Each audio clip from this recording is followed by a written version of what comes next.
This was the situation at Bellville in Cape Town.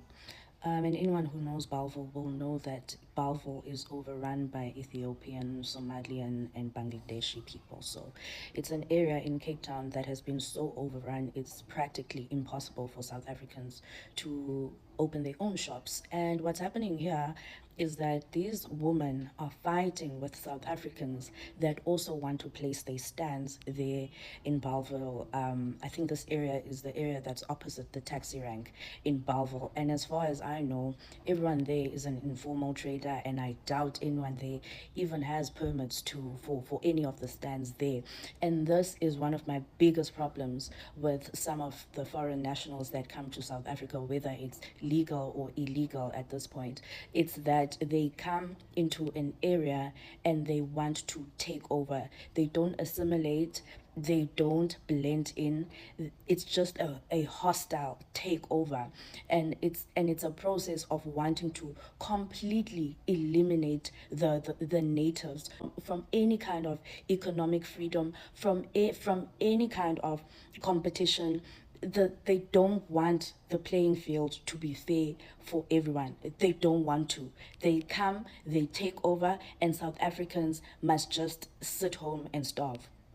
South Africans are just good for purchasing from them, but South Africans are not good enough to have the same businesses. This takes me back to a video where a Somalian lady was swearing at South Africans, basically saying South Africans are lazy, South Africans are this, that, and the other. But here you can see South Africans that also want to go place stands there. And you will know that anyone that works at a setting like that, that places a stand, especially at the taxi rank, you know those ladies, you know that they are there at 4 a.m. when the first people come there. And they will leave there when the last taxi leaves at night, because they need that money. That's how hard they work for that money. It's a very grueling process selling food at the taxi rank. You need to wake up very early, you go to bed very late. So how are South Africans then called lazy? How are South Africans then called lazy when people from another country are brazened and brave enough to want to completely eliminate South Africans from economic participation, from economic freedom? And they are brave. They are brave. Eminima Kanda, daylight. They are not afraid of being videoized or anything, because they have this crazy sense of entitlement when it comes to South Africa. An insane sense of entitlement. Why can't you share? Why can't you share with the locals? Why? What is your aim in coming to this country if you want South Africans to starve and you be the only person that makes it in life? That's why I don't understand South Africans that just don't want to see the trouble that we are in. Aba bantu imotives zabo ngathi zimbi, akho nto enhle abayifisela thina, akho nto enhle abayifunela thina. Basithanda silamba, basithanda sizizicaka zabo.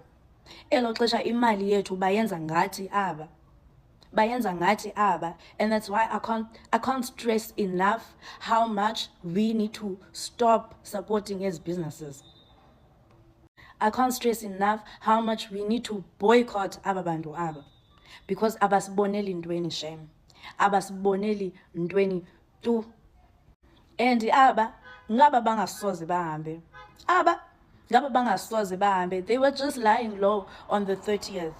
They were just lying low. They will never leave. They will never leave. They are brave enough after the 30th to be fighting with South Africans in broad daylight, because they don't want South Africans to have economic freedom in their own country. In their own country. That's how brave they are. And you guys are going to sit here and try to intellectualize this problem. And you guys are going to come here and tell us that foreign nationals are not taking bread out of South Africans' mouths. You guys are going to tell us lo nganekwana, lo fairy tale, lo ntsomikazi. Kodwa this is what people are dealing with. If it means that every single Thursday we are marching, we will do it. But asikwazi urelaxa ngalento yenzekayo, guys. Ubekhe sayeka ilizwe lethu soze siphinde silifumane. Lemka ilizwe omama bamaSomalia eBellville. Jongani, urhulumente wase Cape Town uexpecta singabikho violent. Kube kune foreigners iSomalians ezithi azihambi ziphethele omama base South Africa abangaphethanga even nentonga ukuzilwela. Uliwa iforeigner ngohlobo in your own country, but kuzawukhutshwa millions and millions of rands uba abantu mabangabikho violent, but if foreigners can be violent. Bantu base Western Cape, this is for us to handle, because never uphathelo iforeigner ngohlobo. Even thina sisi South Africans we're not allowed, but Western Cape JP Smith uyalaba njani into nje amapolisa beyakhona kusenzeka lento. No, we need to, this thing needs to be attended.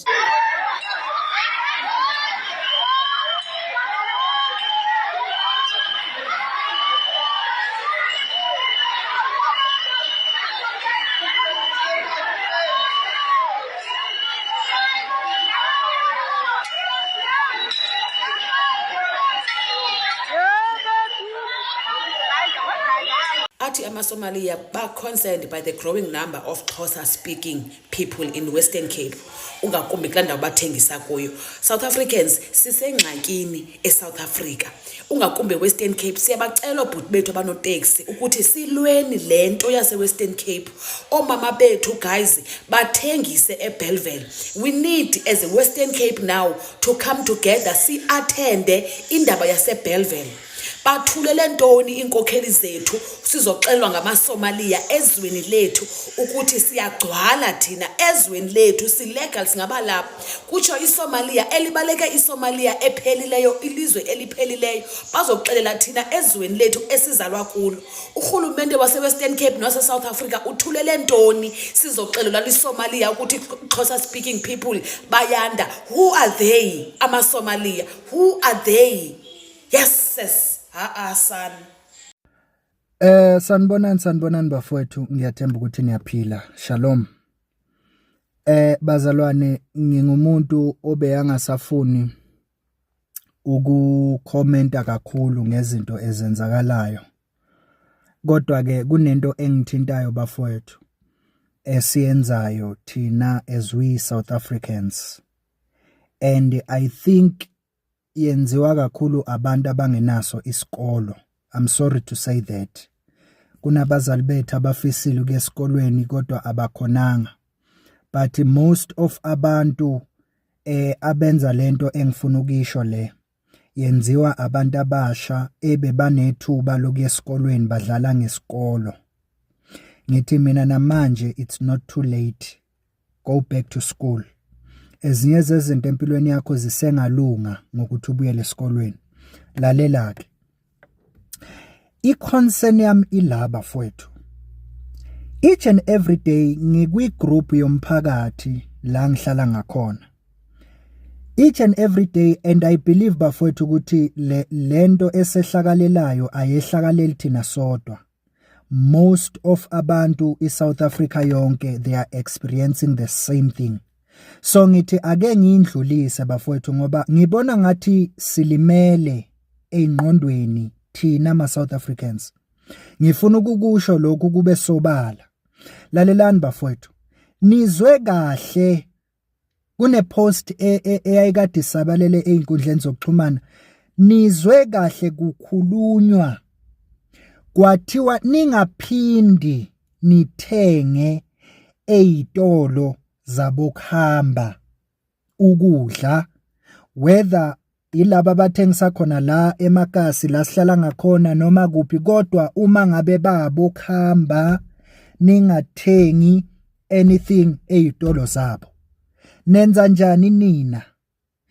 Nina niyaqhubeka niyothenga. Number 2, nipha izingane zenu imali. Uma upha ingane yakho encane imali u2 uthayothenga phi? Ngoba ingane ena 5 years angeke ihambe emall iyothenga ngo2. obvious uzoya kuphi eMandiyeni ayothenga ngo2 rand. Lalelani bafowethu, ezinye zezinto, that is why ngithi kunezinto bafowethu ezidinga ingqondo, ezingadinga ukuthi sibe spiritual noma sifake isikolo noma sifake ini, zidinga nje ingqondo, common sense bafowethu. Kunama cases amaningi eswa receive njalo kwi group ye community ye service delivery. Every time uzozwa kuthiwa hey ingane yami ithe iyothenga lapha nesitolo samandiya yafica into kanjena, hey sesishonelwe uzibani uye lapha nesitolo samandiya wafika wayothenga wadla ini so udlulile emhlabeni. Each and every week kuzoba khona abantu abacomplaina with one and the same thing, ukuthi ingane yakhe ihambe yaye eMandiyeni yayothenga yabuya yathola 1 2 3 and 4. Kanti kwenzakalani ngani bafowethu? Yini nifuna ukuzwa njani? Yazi bengingafuni ukuyingena lento, kodwa ngiyabona bafowethu angazi oro anasikolo oro ngoba nasisikolo siyasiza. Yazi isikolo siyasiza bafowethu, isikolo siyasiza. Kunezinto manje oyibonayo ukuthi mara lezi zinto lezi azenzi sense man. Yini ningavele ni ignore? Yekani ukuyosupporta laba abantu immediately, niyeke ukuyothenga kulaba abantu laba, bazobona ukuthi asinayo inzuzo anymore, and la sihleli khona siyarenta, and abantu abasezi bazoyihambela bona before 30. Nina nibhizi niyothenga laphana, mase niyothenga laphana sekutholakala kulawo ma-item la ukutholakala amapilisi, kutholakala ingane ziyafa ziyabhubha. So uzosipostela ke thina ke manje egroupini ukuthi wena sowushonelwe ingane because ithenge eMandiyeni.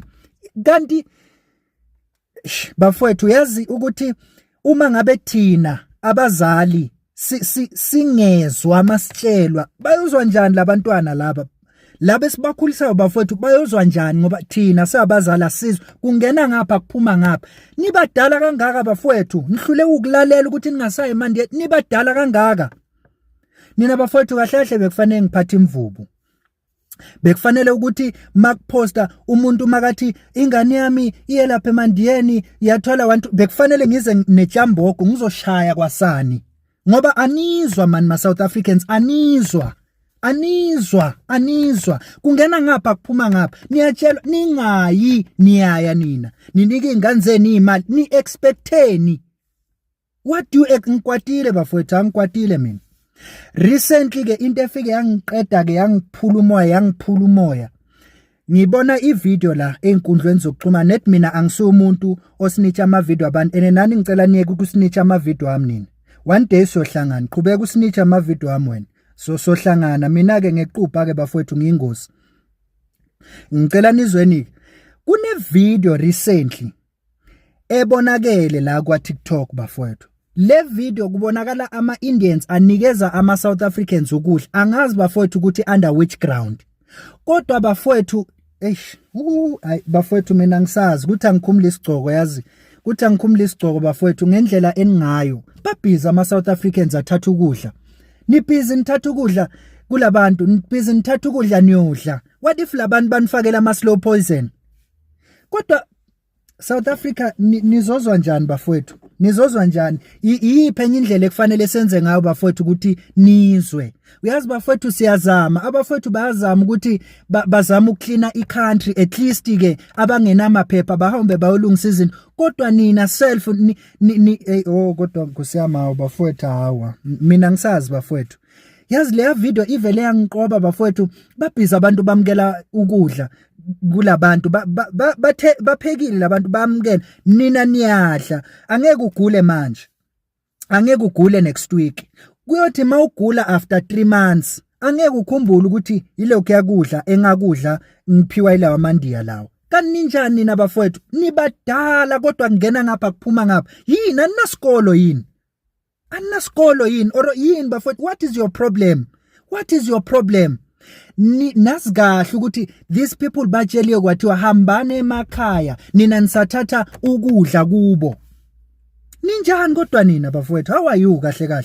Hayi niyangikwatisa bafowethu. Mina anginazi South Africa, mina anginazi bafowethu. anginazi nitshelwe kahle nathiwa ningasathenga ezitolo zamandiya niyaqhubeka niyothenga yet niyabona ukuthi kunabantu abafayo each and every day ngokuya emandiya niyaqhubeka niyothenga ninika izingane zenu imali nangiqoba ke ngale video yenu le ukuthi bapha abantu ukudla kanje niyathatha niyodla indlela eningayo bafowethu anizwa yabona mina bengingathi bafowethu ozoposta nje ku service delivery group athi ingane yami ihambe ya emandiyeni yethu asithatheli itsamboko sambe siyoshala umzali ngoba akezwa yona kungena ngapha kuphume ngapha batsheliwe abazali kwathiwa ninganiki ingane imali ingane hambani ePick n Pay niyothenga ama snacks nithenga ama apple nicarry ingane hayi imali umuntu ozothi ingane yami ihamba yothenga asithatheni imvubu sambe siyoshala umzali akezwa musi kungena ngapha kuphume ngapha